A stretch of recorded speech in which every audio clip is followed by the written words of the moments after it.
अस्सलाम वालेकुम viewers, Nawabshah hero में आज फिर आपके सामने हाजिर खिदमत है। आज जो हमारे सामने मेहमान सदर नवाबशाह सिटीजन कमेटी, जो नवाबशाह के जो मुख्तलिफ मसाइल के ऊपर एक सिटीजन जो एक कमेटी बनाई गई थी, उनके जो है ये सदर है मुख्तलिफ मामला के ऊपर। उनके साथ साथ नाजिम आला जमायत अहले सुन्नत शहीद बेनजीराबाद डिवीजन, साथ ही में डिविजनल सदर कौमी तहरीक उर्दू जबान Pakistan, member district peace committee district government शहीद बेनजीराबाद, साथ में साबका मरकजी ज्वाइंट सेक्रेटरी अंजुमन तलबा उल इस्लाम।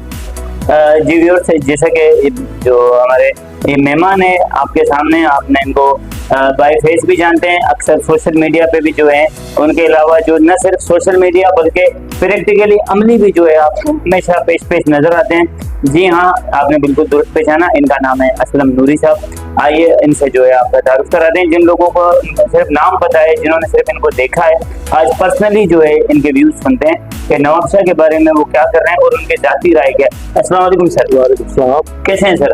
अल्लाह ताला का शुक्र करम, आप सुनाएं। अल्लाह का शुक्र। सर पहले तो आपका हम शुक्रगुजार हैं कि आपने हमें वक्त दिया। जो इंतकाल हुआ था सिलेंडर के मामला इस वजह से हम आपसे जो ताखिर हुई मीटिंग, नवाबशाह का इंतकाल हुआ था, फिर बहनोई शहीद हो गए थे अभी 3 तारीख को, जो गैस सिलेंडर फरीदाबाद का जो वाक़या हुआ है उसमें, तो 3 तारीख को वो शहीद हुए। तकरीबन 27 शहादत हैदराबाद फरीदाबाद का जो वाक़या है गैस सिलेंडर का, वो भी तो उसकी मसरूफियत की वजह से भी आपने कई दफ़ा मुझे कहा भी, लेकिन टाइम नहीं होता था। लेकिन आज स्पेशली आपके इस प्रोग्राम में शिरकत के लिए यहाँ पर आया। किस चीज़ पे आपका ज़्यादा फोकस है नवाबशाह के लिए? असल में सबसे पहले तो मैं बात करूँगा नवाबशाह सिटीजन कमेटी की, क्योंकि इसका फाउंडर भी मैं हूँ और मैंने इसकी बुनियाद नवाबशाह में रखी। और आप देखेंगे 15 से 20 साल का एक तवील अर्सा इसको नवाबशाह शहर में काम करते हुआ है। मसाइल के हवाले से नवाबशाह सिटीजन कमेटी एक भरपूर आवाज़ है। आप देखेंगे शहर में अवामी इशूज़ पर कोई भी मसले मसाइल होते हैं तो नवाबशाह सिटीजन कमेटी सफ़े अव्वल में हमेशा नजर आई है। जहाँ पर ख़ासतौर पर पहले बल्दिया नवाबशाह के इश्यूज़ होते थे, अब म्युनिसिपल कॉर्पोरेशन यहाँ पर बन गई है, तो बल्दियाती इश्यूज़ के हवाले से भी बहुत सारे मसाइल हमने नवाबशाह शहर के जो है हल करवाए हैं। नवाबशाह का सबसे बड़ा इदारा पीपल्स मेडिकल हॉस्पिटल, जहाँ पर सिसकती हुई इंसानियत जो है वो आप देखें कि हमेशा दम तोड़ती हुई नजर आती है। और आपको मैं बताता चलूँ कि नवाबशाह सिटीजन कमेटी ने पीपल्स मेडिकल हॉस्पिटल के लिए, जहाँ पर MRI की जो सहूलतें मुयसर नहीं थी, CT स्कैन की सहूलतें मुयसर नहीं थी, एक्सरे मशीन वहाँ पे अक्सर जो है वो खराब दिखाई देती थी, और इसके अलावा एक्सरे जो मशीन है उसकी फिल्म वगैरह भी बाज़ औक़ात आपको पता होगा कि वहाँ पे फिल्में भी मौजूद नहीं होती थी। टेस्ट जो है वो वहाँ पर नायाब थे कि वहाँ पर जो लोग जाते थे डॉक्टर्स टेस्ट लिखते थे, वो टेस्ट नहीं होते थे। उसके खिलाफ भी हमने जो है वो आवाज उठाई। एक्सीडेंट का रेशो बड़ा बढ़ गया है। अमवात का जो सिलसिला है, आप देखें कि आज भी जो है वो एक वैन एक्सीडेंट हुआ है रिसेंटली, मुझे अभी पता चला, और काफी सारे लोग जो है उसमें जख्मी हो चुके हैं। तो इस तरीके से ये कि कोई ट्रैफिक पुलिस का भी वाज़े तौर पर नवाबशाह शहर के अंदर कोई प्लान नहीं है, कोई निज़ाम नहीं है कि भाई यहाँ पर कोई ऐसा सिस्टम बनाया जाए जिससे एक्सीडेंट जो है वो ना हो। हल यही है कि कानून की पासदारी जो है उसको अमल में लाया जाए। जो कानून है ट्रैफिक कंट्रोल करने के, जो वन वे का जो एक सिलसिला है वो होना चाहिए कि भाई रोड को जो है वन वे करें और सिग्नल लगाएं आप रोड पर, ताकि ये कि लोग जो शहर के अंदर इंटर हो उन्हें अपना रास्ते का सिमत पता हो कि मुझे किस रास्ते में जाना है। बड़ी बदकिस्मती है कि इतनी आवाज़ मुख्तलिफ तंजीमात भी उठाती रही है और हम भी इसको उठाते रहे, लेकिन अभी तक कोई सिलसिला खातिर खा जो है नजर नहीं आ रहा दूर दूर तक कि ट्रैफिक के ये मसाइल जो है कम होंगे या खत्म होंगे। पूरा दिन लोड शेडिंग का पूरा क्या लगता है आपको? मुझे तो ऐसा लगता है कि शायद पाकिस्तान जो है वो अंधेरों में ना डूब जाए, क्योंकि लोड शेडिंग इतनी बेतहाशा है कि 14-14, 16-16 घंटे जो है वो शहरों में लोड शेडिंग नहीं है। पहले तो ये सुनते थे कि देहातों में लोड शेडिंग ज्यादा है और शहर में कम है। अब तो देहात और मैं समझता हूँ शहर एक बराबर हो गया है। ये देखिए कोयले का बहुत बड़ा जखीरा हमारे पास है, उससे लाइट पैदा हो सकती है।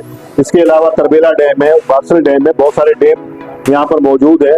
लेकिन मुझे ये समझ में नहीं आ रहा है कि ये लाइट की शॉर्टेज है पाकिस्तान के अंदर की। हम जो है वो लाजी बात है, लीड जब मैं कर रहा हूँ तो मैं खुद जब डिस्टर्ब हूँ तो काम में तो फर्क लाजी बात आएगा। अब मैं आ गया हूँ नवाबशाह और इंशाल्लाह आप देखेंगे कि जिस तरीके से नवाबशाह सिटीजन कमेटी आप जैसे समझते हैं कि एक आवाज़ थी और आवाज़ है, और इंशाल्लाह आपको तवाना आवाज़ उस वक्त उस जैसी भी अब मिलेगी इंशाल्लाह। और हम भरपूर तरीके से नवाबशाह के शहरियों का हर मुकाम पर जो है केस लड़ेंगे। गैस की लोड शेडिंग हो, बिजली की लोड शेडिंग हो, म्युनिसिपल कॉर्पोरेशन से रिलेटेड मसले हो, या और कोई पुलिस के हवाले से लोग जो है परेशान रहते हैं कि नाजायज पुलिस किसी के साथ कर रही है, तो हम हर शोबे जिंदगी में जिसके साथ भी कोई प्रॉब्लम आया तो हम उनके लिए शीशा पिलाई दीवार खड़े रहे। और यही वजह है कि नवाबशाह सिटीजन कमेटी के तमाम जो अखबार में जो चीजें हैं वो सारे लोग जानते भी हैं और नवाबशाह सिटीजन कमेटी की वर्थ को भी जानते हैं। इस वक्त मैं बताऊं कि तकरीबन 10 से 12 वकला हमारे साथ नवाबशाह सिटीजन कमेटी में काम कर रहे हैं। डॉक्टर्स हैं, इंजीनियर हैं, इस और पढ़ा लिखा एक तबका है जो हमारे साथ नवाबशाह सिटीजन कमेटी के अंदर काम कर रहा है। मुख्तलिफ यूसीस के चेयरमैन हमारे साथ हैं, साबका वाइस चेयरमैन हमारे पास चौधरी अब्दुल कयूम साहब, चौधरी जफर साहब, ये लोग हमारे साथ हैं जो शहर की एक आवाज है।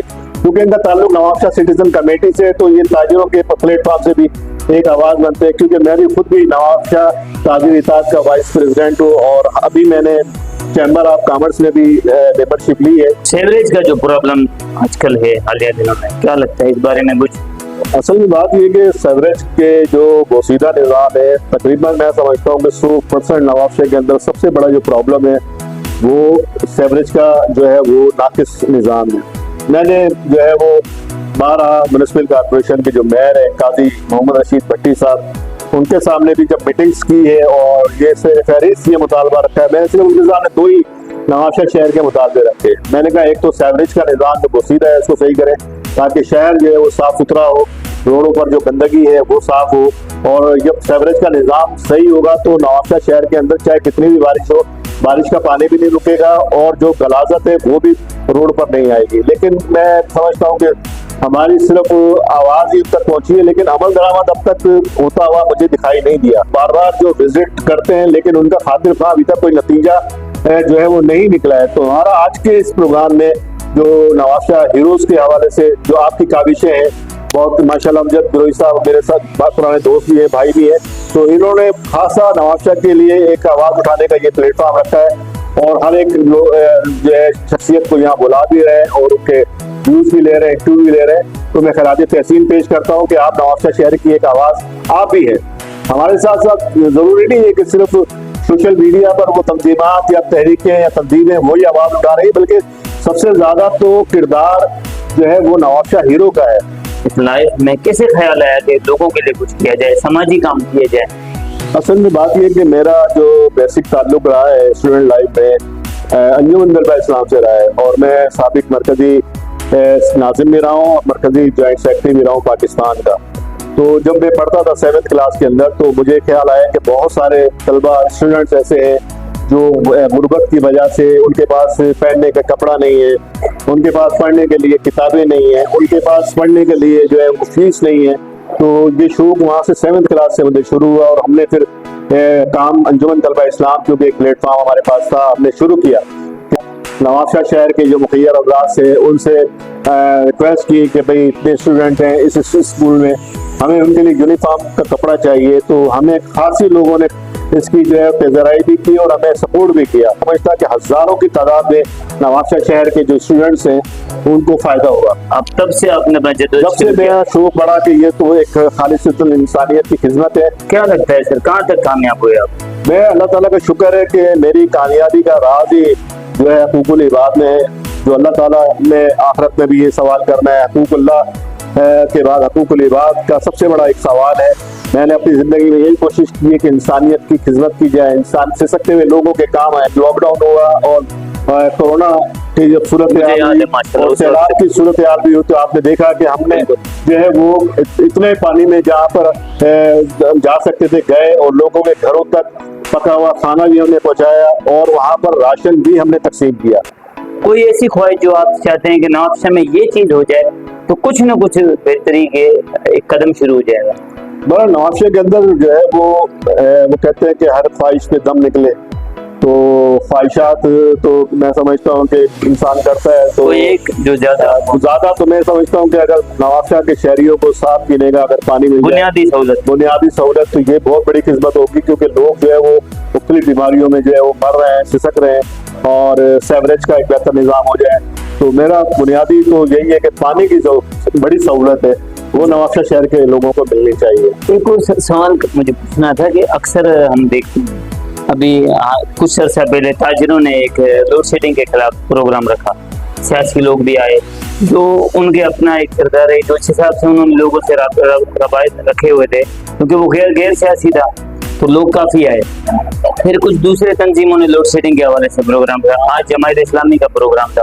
तो क्या बात है, पूरी जो है डैमेज तो पूरा नवाबशाह है, लोड शेडिंग से पूरा पाकिस्तान है, मगर उस हिसाब से रश क्यों नहीं होता? क्या ये सियासी बेजा हटा के सिर्फ एक नारा लगे कि सिर्फ नवाबशाह के आम शहरी, ऐसा कोई एहतजाज क्यों नहीं होता है? असल में बात ये कि हमें जो है वो मुख्तलिफ झंडों से उनके नीचे से निकलना होगा, अपनी अपनी जमातों के जो है वो हुजूम से निकलना होगा। अगर नवाबशाह शहर के लोगों को एक बड़ा एहतजाज करना है तो उसमें ये कि तमाम लोग एक प्लेटफॉर्म पर उस वक्त ही आ सकते हैं जब वो किसी बगैर किसी जमात के, बगैर किसी तंजीम के एक प्लेटफॉर्म पर जो है वो आ जाए कि भाई ये आज एहतजाज जो है तमाम नवाबशाह की जितनी भी सियासी, समाजी, ताजिर तंजीमें हैं, एक मुश्तरका जो है आज जो है वो इसके लिए एक आवाज़ है। जो बातें मेरे सामने भी आई हैं कुछ गवर्नमेंट ऑफिसर्स वगैरह के हवाले से भी, तो उनका ये कहना है कि लोड शेडिंग का ये जिल जो है वो बेकाबू है और ये काबू में आने वाला नहीं है। मतलब जितनी आ रही है आगे चल के ये कम हो जाएगी और भी। सिटीजन एक्शन कमेटी ने कोई दरख्वास्त वगैरह एमएस साहब को या डीसी साहब को दिया है कि अगर किसी को सांप काट रहे, कुत्ता काट रहे, तो फौरन वो चीज मुहैया हो, ऐसा कुछ? मैं बताता चलूं कि हमने एक दफा नहीं कई दफा आवाज उठाई है वहाँ पर, खासतौर पे कई मुलाकातें जो मेडिकल सुपरिटेंडेंट है उनसे भी हमारी होती रही है। अगर कोई बच्चा अभी अमवात हो जाए, खुदा न खास्ता कुत्ते के काटे या सांप के काटे से, तो फिर एक्शन कमेटी क्या करेगी? एक्शन कमेटी जैसे पहले भी जो है एक आवाज बनती रही है, तो इंशाल्लाह हम सोशल मीडिया पे भी आवाज उठाएंगे। सोशल मीडिया तो मैन एक पावर है, उसके लिए भी उसमें भी हम आवाज उठाएंगे। हमें अगर उसके लिए कोई एहतजाज करना पड़ा प्रेस क्लब पर तो वो भी हम करेंगे। तो आप देखिए कि हमारी जद्दोजहद तो अपनी जगह जारी और सारी है, लेकिन बदकिस्मती और बेहिसी हमारी आवाम की भी है कि लोग हमारा साथ देने के लिए किसी भी प्लेटफॉर्म पे तैयार नहीं होते। अगर कोई मुजाहरा या कोई रैली प्लान करते हैं तो पता चलता है जी चंद लोग शहर के निकल के आए हैं, और उसके अलावा किसी को भी परवाह नहीं है इस चीज़ की कि हम उससे डिस्टर्ब हैं या ये लोग हमारे लिए कर रहे हैं कि अपने लिए तो जीते हैं, सभी जहां में है जिंदगी का मकसद औरों के काम आना। नवाबशाह के लोग जो आपके फॉलोअर हैं उनको कोई पैगाम देना चाहें? मैं तो नवाबशाह के शहरियों के यही कहूँगा कि वो हमारे शाना बशाना खड़े हों, हमारी जद्दोजहद में हमारा साथ दे। अगर वो साथ देंगे तो मैं समझता हूँ कि नवाबशाह शहर के मसाइल जो है वो हल होंगे। जो बर्निंग इश्यूज हैं उसको हाईलाइट भी करें, और नवाबशाह शहर में जो है वो जो मुश्किलात हैं, परेशानियां हैं लोगों की, उनकी एक भरपूर तरीके से जो है वो दादरसी करने के लिए उनकी एक आवाज़ बने। सिलेंडर के हवाले से मैं ये कहता चलूँ कि दुनिया, पाकिस्तान और शायद एक दो ममालिक और हो, उसके अलावा दुनिया भर में गैस सिलेंडर्स की जो दुकानें होती हैं वो एक खुले मैदान में होती है, सिस्टम है। यहाँ पर कोई सिस्टम ही नहीं है। मैं समझता हूँ इतनी सारी दुकानें, उनकी कोई रजिस्ट्रेशन नहीं है। बदअमनी गवर्नमेंट की जब रिट खत्म हो जाए तो ये इस किस्म के वाकयात रूनुमा होते हैं। लेकिन ये कि तनवीर तुनियो साहब के बड़े एफर्ट्स थे और उन्होंने फ्राई करके और ऐसे अनासिर जो बदअमनी फैलाने वाले हैं उनको खात्मा किया था। लेकिन उनके पास वो जब यहाँ से ट्रांसफर हो गए और जब दोबारा लौट कर आए तो उनकी वो कारकर्दगी वो नजर नहीं आई। उसके बाद फिर वो ट्रांसफर हो गए, अब आए तो अभी भी उनकी कारकर्दगी पर एक सवालिया निशान है कि उनके होते हुए इतना दबंग SSP और होते हुए यहाँ पर फिर वारदातें हो रही हैं, फिर लूट मार्च शहर के अंदर जारी है। गन पॉइंट पर जो है वो असले के जोर पर मोबाइल छीने जा रहे हैं, असले के जोर पर जो है वो गाड़ियां छीनी जा रही है। हल यही है कि गवर्नमेंट को अपने रिट कायम करने चाहिए। गवर्नमेंट एक स्टेट होती है, इससे ज्यादा पावर किसी के पास मैं समझता हूँ नहीं है। स्टेट है, हाँ स्टेट तो स्टेट ही है। SSP साहब को वो रिट कायम करनी चाहिए जो तनवीर तुनियो एक वक्त में SSP जो है उनकी जब रिट कायम थी तो नजर आता था कि तनवीर तुनियो जो है एक बहादुर नट SSP है। इस दुआ के साथ कि इंशाअल्लाह ताला आने वाला मुस्तकबिल न सिर्फ शहर नवाबशाह बल्कि पाकिस्तान के लिए बेहतर होगा। आप लोगों से इजाजत चाहेंगे। न सिर्फ आपसे बल्कि असलम नूरी साहब से। इंशाअल्लाह ताला मिलेंगे अगले प्रोग्राम में अपने अगले हीरो के साथ। जब तक के लिए इजाजत चाहते हैं। फी अमानिल्लाह।